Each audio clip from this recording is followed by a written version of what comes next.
O governo corre contra o tempo para tentar aprovar a reforma da Previdência, agora em formato reduzido. O presidente Temer e o ministro da Fazenda buscam convencer deputados a votarem a emenda constitucional ainda em dezembro, no início de dezembro. Na semana passada, teve jantar com a base aliada, agitadas negociações nos bastidores para a troca de ministros e o lançamento de uma campanha publicitária relacionando a reforma ao corte de privilégios no setor público. Todo o esforço para conquistar 308 votos na Câmara, que o governo ainda não tem. A Comissão de Direito Previdenciário da OAB Minas acompanha de perto os termos da proposta.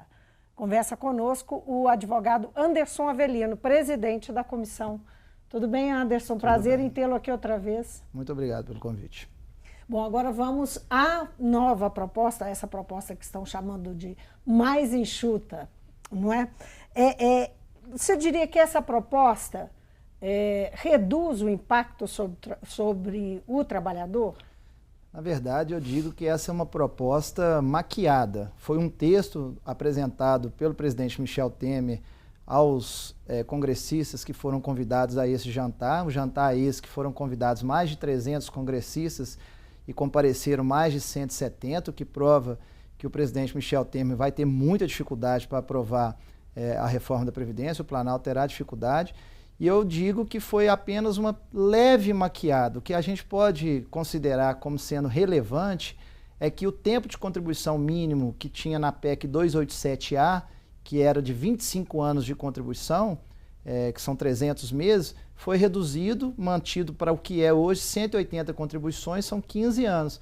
Mas, por outro lado, o governo federal tira com duas mãos, onde o valor do benefício vai partir de 60%, né, do que seria devido ao trabalhador com esses 15 anos de contribuição. Dizer, o trabalhador, na iniciativa privada, né, Sim, pode se aposentar como é hoje, com 15 anos de contribuição, só que antes partia de 80%. de 80%, 85%. 85%. E agora está partindo 60%. de 60%. Então, na verdade, o governo federal está trocando 6 por meia dúzia, ou inclusive até piorando, né, dificultando ainda mais o acesso ao benefício.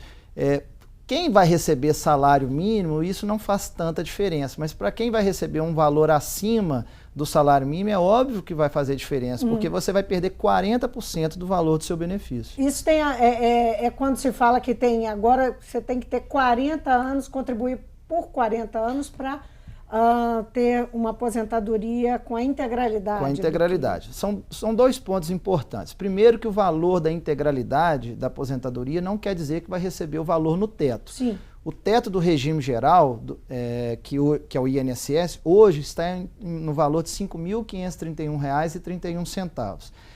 Para se receber o valor desse teto, existe uma forma de calcular que é a média de 80% das maiores contribuições a partir de julho de 1994 até a data em que se perde a aposentadoria. Isso depende de quanto a pessoa ganha. Exatamente. Quando a pessoa ganha valores mais altos, né, ela paga contribuições mais altas e isso eleva também o valor do seu benefício. Para receber 100% do valor do benefício, os homens contribuem hoje com 35 anos de contribuição e as mulheres contribuem com 30 anos de contribuição. Pelo texto do governo, homens e mulheres terão que contribuir por 40 anos de contribuição. Então, quem o governo quer convencer que a reforma vai ser boa? Então, no caso de vocês, mulheres, vocês vão partir de 30 anos de contribuição, pulando para 40 anos de contribuição para receber o valor integral do benefício. Os homens 5 e as mulheres 10 anos. Sim.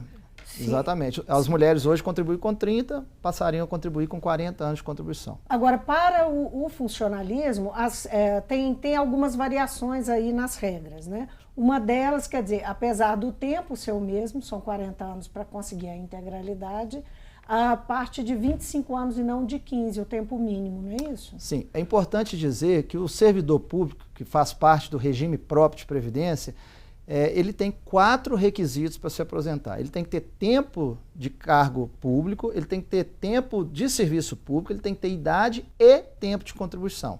Então, hoje já existe uma idade mínima para o servidor público se aposentar. No caso dos homens, 60 anos de idade. No caso das mulheres, 55 anos de idade. Com o texto da reforma, o servidor público vai passar a se aposentar homens aos 65 anos de idade, que é a idade mínima, e as mulheres aos 62 anos de idade, além do tempo de serviço público, tempo no cargo e tempo também de contribuição. Serviço público são 20 anos? 25 anos. 25 anos. 25 anos, dependendo da situação, em alguns casos 20 anos, dependendo de quando entrou no serviço público. Um outro detalhe que é importante o telespectador ficar atento é que o governo federal faz uma propaganda caríssima em horário nobre da televisão, em aeroportos, falando que quer cortar privilégios. Na verdade, eu não vejo isso como privilégio, porque o servidor público que entra hoje no Serviço Público Federal, ou também aqui no Estado, a partir de 2013, as regras de aposentadoria e o valor máximo para se aposentar já são idênticos ao do regime geral. Ou seja, ele não recebe mais do que R$ 5.531,31, que hoje é o teto do INSS. Porém, aqueles outros servidores que entraram antes dessa data, eles contribuem com valores maiores, né, para o fundo de previdência do serviço público do que o trabalhador da iniciativa privada.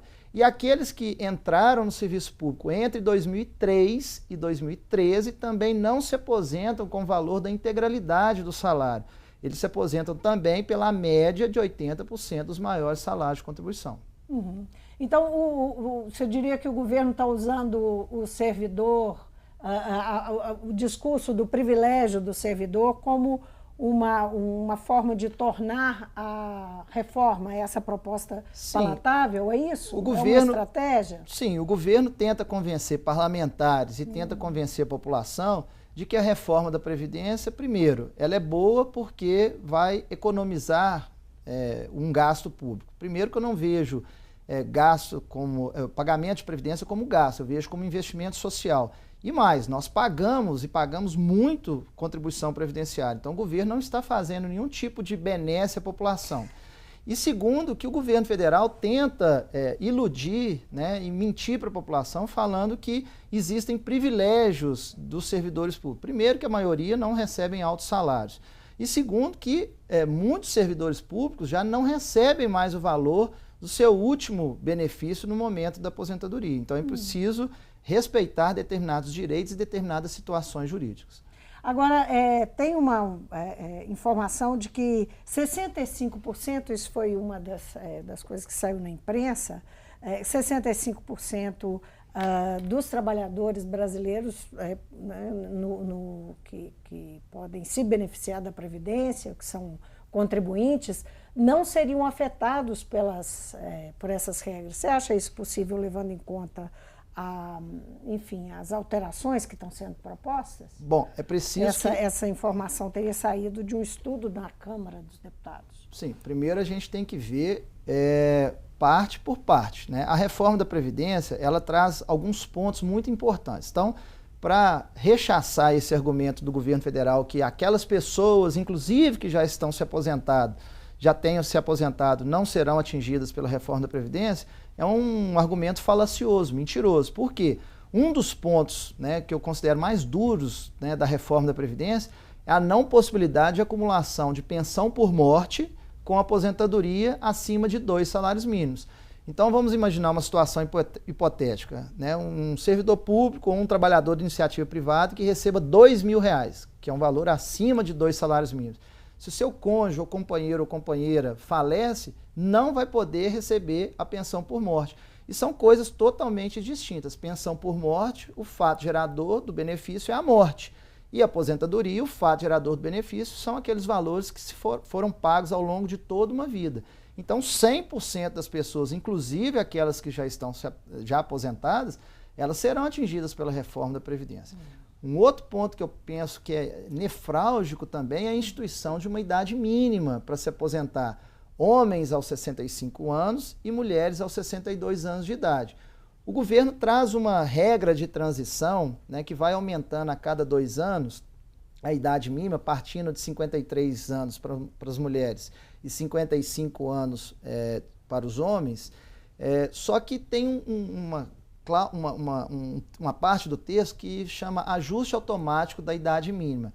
Então, a cada ano que aumenta a expectativa de vida do brasileiro, aumenta a idade mínima. Então, se o brasileiro... brasileiro... disser que agora a idade mínima é essa... Hoje são 74 anos. É 75, vai ter uma alteração. Isso. Se aumentar para 75 anos, aumenta a idade mínima dos homens de 65 para 66, 67, 68, 69. Então, na verdade, o brasileiro nunca vai saber quando vai se aposentar. Ele sempre vai depender do IBGE, que é uma autarquia pública federal, trazer, né, dados sobre a expectativa de vida do brasileiro. Eu até concordo que hoje o brasileiro tem vivido mais. Só que nós estamos numa faixa etária onde nós temos uma pirâmide quase que equilibrada de número de jovens, né, de idosos e de pessoas, né, que nem são jovens e não são idosas. E que a população brasileira ela vai se tornar idosa, segundo dados do próprio IBGE, somente em 2060, cerca de 30% da população brasileira. Então a pergunta que é feita é o seguinte, nós estamos em 2017, será mesmo necessário fazer essa reforma tão dura para em 2060 o brasileiro, né, ter um terço da população brasileira com mais de 65 anos? Eu penso que não. Esse é um dos argumentos, é uma das questões que são colocadas, mas a questão central que é colocada quando se fala em reforma da Previdência é o fato de que o país tem um problema fiscal grave nesse momento e que o governo sempre aponta para um agravamento ainda maior, colocando a responsabilidade disso na Previdência, né? Que a Previdência é sempre deficitária e daí essa necessidade de fazer isso agora antes que, esse é o argumento do governo, daqui 10 anos quem se aposentar não se aposenta porque não tem dinheiro em caixa para isso. Como é que a Comissão de Direito Previdenciário encara esse argumento? Eu sei que a comissão é crítica sobre isso, mas como é que, se fosse explicar para quem está em casa, como é que você explicaria esse argumento e por que ele é feito, ele é usado? Sim. Primeiro, é importante dizer que eu uso dados do próprio governo federal. Então, são dados públicos, que de saem acesso de público. Por exemplo, eu vou usar um dado do CIAF. Tá? Hoje, o Brasil paga quase 50% de toda a arrecadação tributária federal de juros da dívida pública. Então, praticamente não, é metade de tudo que se arrecada, a gente está pagando de juros de uma dívida pública, que precisa ser auditada, que inclusive está na própria Constituição, lá nos atos das disposições constitucionais transitórias, e que desde 1988 não foi auditada. Vejam bem, a gente não está falando em dar calote, a gente só está falando em auditar. Segundo ponto, os próprios auditores fiscais da Receita Federal... Quer dizer, ano que vem, só pontuando, ano que vem faz 30 anos da Constituição. 30 anos da Constituição, 30 anos então que não há auditoria sobre a dívida. Não existe auditoria da dívida pública. Então é necessário que se audite até para saber a quem nós estamos pagando esses juros, certo? Segundo ponto, existiu uma discussão recente no âmbito do Senado Federal de uma comissão parlamentar de inquérito para verificar se realmente a Previdência Social ela é deficitária. E a conclusão que se chegou através do relatório do Senado, aprovado por unanimidade, vejam bem, tanto governistas quanto oposicionistas votaram a favor do relatório, foi unânime, de que não existe déficit da Previdência Social. Porque, na verdade, nós temos um tripé de previdência, assistência e saúde. Então, as contribuições sociais vão para esse tripé. Quem faz a contribuição para o regime próprio, que são dos servidores públicos, ou é o ente federado, Estado, município, União, ou o próprio servidor público. Então, o governo federal joga tudo numa mesma conta, ou seja, a conta dos militares, a conta dos servidores públicos e a conta dos trabalhadores de iniciativa privada, falando que tudo isso é previdência. Então, são coisas distintas e fontes de custeio também distintas. E o que desequilibra essas contas, de fato? Na verdade, o que eu vejo que desequilibra é uma má gestão da coisa pública. Ou seja, ao invés de fazer uma reforma da Previdência, seria melhor fazer uma reforma administrativa. Ou seja, diminuir cargos comissionados, né, tentar equacionar uma melhor racionalização do uso da coisa pública. Isso eu não sou contra, e ninguém é contra. E os pequenos ajustes na Previdência, eles têm que ser feitos, mas de uma forma bem racionalizada.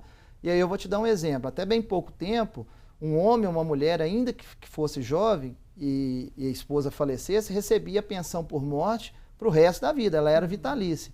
Recentemente foi alterada a legislação, tanto no âmbito do servidor público federal quanto do INSS, que existe uma graduação da idade para aquele que fica. Então a pensão por morte hoje só é vitalícia para aquele que fica, né, no caso o cônjuge, a partir dos 44 anos, evitando aquela situação de um possível incentivo à ociosidade.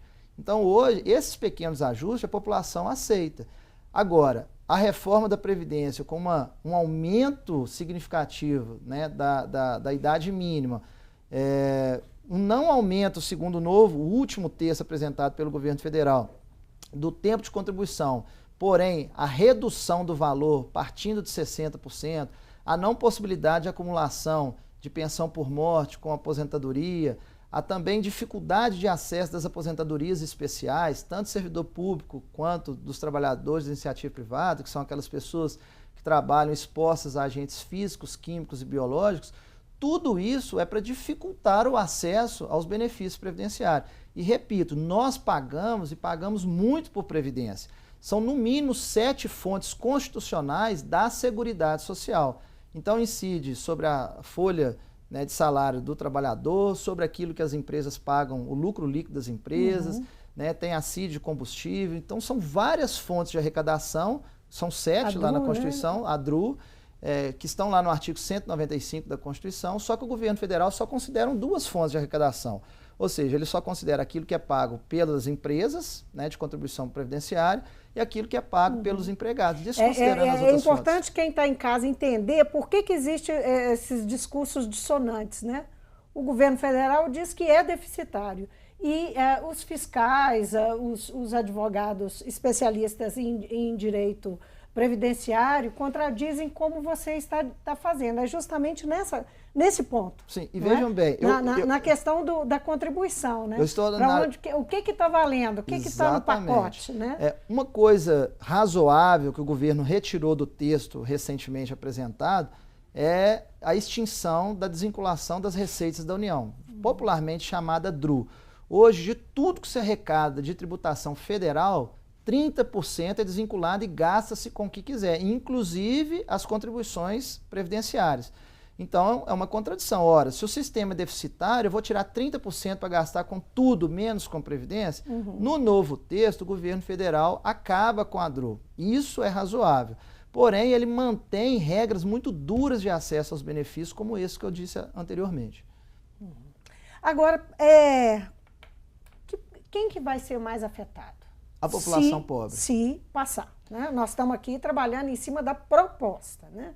Porque a gente vê um esforço muito grande em alguns veículos e tal, em trabalhar a ideia de que isso está dado e que é isso que vai valer e pronto, né? Sim. Mas, enfim, se passar... Eu me preocupo muito com algumas opiniões, no mínimo divergentes, que falam que se a reforma da Previdência não for aprovada, a inflação vai aumentar, o desemprego vai aumentar. São coisas totalmente desvinculadas. O que gera emprego, né, é crescimento econômico. E não necessariamente uma possível reforma da Previdência vai gerar crescimento econômico.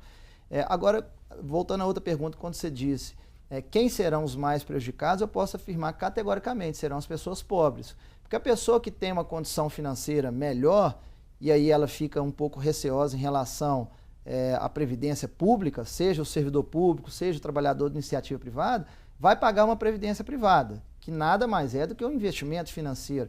Agora, será que aquele trabalhador de um salário mínimo, que recebe 1,5, 2 salários mínimos, vai sobrar dinheiro para pagar a previdência privada? É claro que não. Hoje, a média do valor pago por benefício no INSS, né, de todos os benefícios são pagos no INSS, é no valor de R$ 1.280. Então, vejam bem, o teto, o valor máximo é de R$ 5.531,31 e o valor médio é de R$ 1.280. Então, eu estou dizendo que mais de 50% da população recebe, né, salário mínimo do INSS. Agora, toda essa lógica leva as pessoas a fazerem, como você disse, a opção pela previdência privada. Isso... nós podemos dizer que esse modelo pode vir a esvaziar a previdência pública a médio e longo prazo? Como é que você vê essa possibilidade? Na verdade, eu vejo como uma dificuldade de acesso aos benefícios, porque a Previdência Pública vai continuar arrecadando e arrecadando muito. Por quê? Porque contribuição previdenciária é um tributo, então é obrigado. Todas as pessoas que exercem algum tipo de atividade econômica são obrigadas a pagar. Elas têm que contribuir. Tem que contribuir para a Previdência Pública. E vejam bem, seja o servidor público, seja o militar e seja o trabalhador de iniciativa privada. Hoje fala-se muito em previdência privada como uma possível solução para a previdência, para que complemente a renda quando a pessoa ficar mais velha.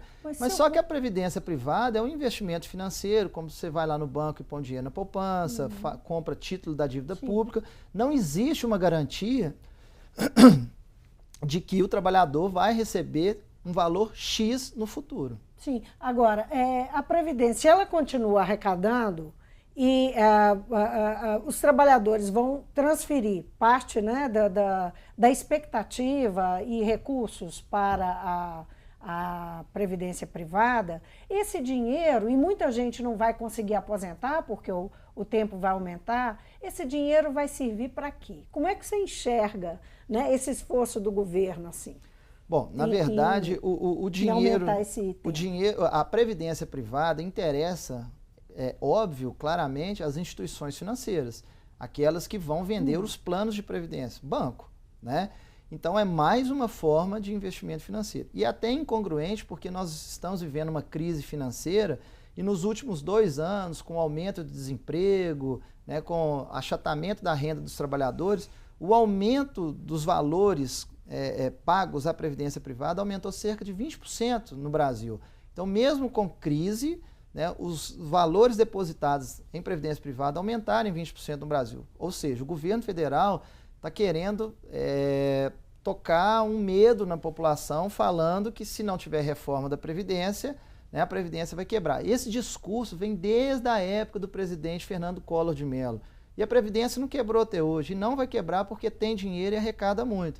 Por outro lado, o governo federal quer fazer um caixa, né, para que, num futuro, possivelmente, ele tome dinheiro emprestado dos fundos de previdência. Como assim? Como assim? Explica melhor essa parte. Vamos lá. Partindo do princípio que a previdência privada são fundos de investimento, são dinheiro do particular investido em vários fundos de investimento, ao invés, por exemplo, o governo federal, né, tomar dinheiro emprestado com o Banco Mundial ou com o Fundo Monetário Internacional com taxas de juros mais elevadas, ele pode tomar dinheiro emprestado com os fundos de previdência aqui no Brasil. Então nós teremos vários fundos de previdência, inclusive dos servidores públicos, onde o governo federal pode pagar taxas de juros menores do que tomaria emprestado com o Banco Mundial, com o Fundo Monetário Internacional, né, e renderia para esses fundos de previdência. Então, por trás também dessa reforma da Previdência, existe o interesse do governo, né, de fazer possíveis caixas para tomar dinheiro emprestado para fazer algum tipo de investimento, seja de infraestrutura. Ou até para pagar a dívida, quer dizer, Exatamente. Pega o dinheiro do trabalhador para pagar de juros de dívida pública. Exatamente. É complicado. Bom, então, OAB e muitas entidades, sindicatos, associações de classe fizeram uma intensa movimentação, não é? Na ocasião que foi apresentada a proposta inicial. Sim. Foi paralisada por conta das denúncias contra o Temer e agora o governo volta à carga. Há uma possibilidade de haver uma nova movimentação antes que se o governo consiga votar, se conseguir votar, como eles estão planejando, entre os dias 5 e 7 de dezembro? Sim, existe uma forte mobilização de várias entidades de classe, sindicatos, OAB, órgãos de classe também, né, apartidários, muitos deles, pela não aprovação da reforma da Previdência. Então existe uma pressão muito grande naqueles que vão votar a reforma da Previdência, no caso, que são os deputados federais. O governo federal fala em colocar em votação a reforma da Previdência na semana do dia 5, 6 ou 7 de dezembro, mas o governo federal sabe que não tem os 308 votos para aprovar a reforma da Previdência. Então ele tem negociado com cargos no governo, né, cargos no ministério, conchavos políticos que são feitos né, principalmente nos jantares ou nos encontros particulares. E o que mais me preocupa é que a maioria dos meios de comunicação só falam em uma possível benesse da reforma da Previdência. Não abrem espaço para a defesa da Previdência Pública, que é o que eu tenho defendido ultimamente. O ano pré-eleitoral pode travar essa tentativa do governo? Com certeza, porque o que tem se mostrado recentemente, que infelizmente os parlamentares só têm um medo para 2018, que é que eles não sejam reeleitos, porque a população está de olho, as redes sociais, a informação circula muito rápido, e mais, a votação é aberta. Então, aquele cidadão que acompanhar, ele vai saber exatamente quem votou a favor e quem votou contra a reforma da Previdência. Só a título de curiosidade, 87% da população brasileira, segundo dados de pesquisa, são contra a reforma da Previdência. Então, eu penso o seguinte, será que realmente o parlamentar ele vai votar a favor da reforma da Previdência, sendo que 87% do eleitorado no Brasil é contra a reforma da Previdência? Basta saber e vamos ver se realmente o governo vai ter os 308 votos para aprovar essa reforma. Anderson, muitíssimo obrigada por vir ao Mundo Político. Obrigado a vocês. Obrigado pelos esclarecimentos importantes e vamos todos ficar de olho, né, que interessa a todo mundo.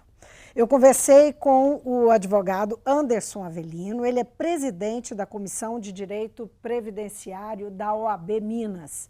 E nós conversamos aqui sobre essa proposta chamada mais enxuta pelo governo da reforma da Previdência, que o governo negocia arduamente com a base política dele na tentativa de aprovar nessa primeira semana, como o Anderson se referiu, entre os dias 5 e 7, que traz aí algumas mudanças importantíssimas, além do tempo de contribuição, o tempo mínimo para aposentadoria, a idade mínima para aposentadoria e mais alguns detalhes importantes que podem alterar bastante o benefício e a possibilidade de aposentadoria do brasileiro.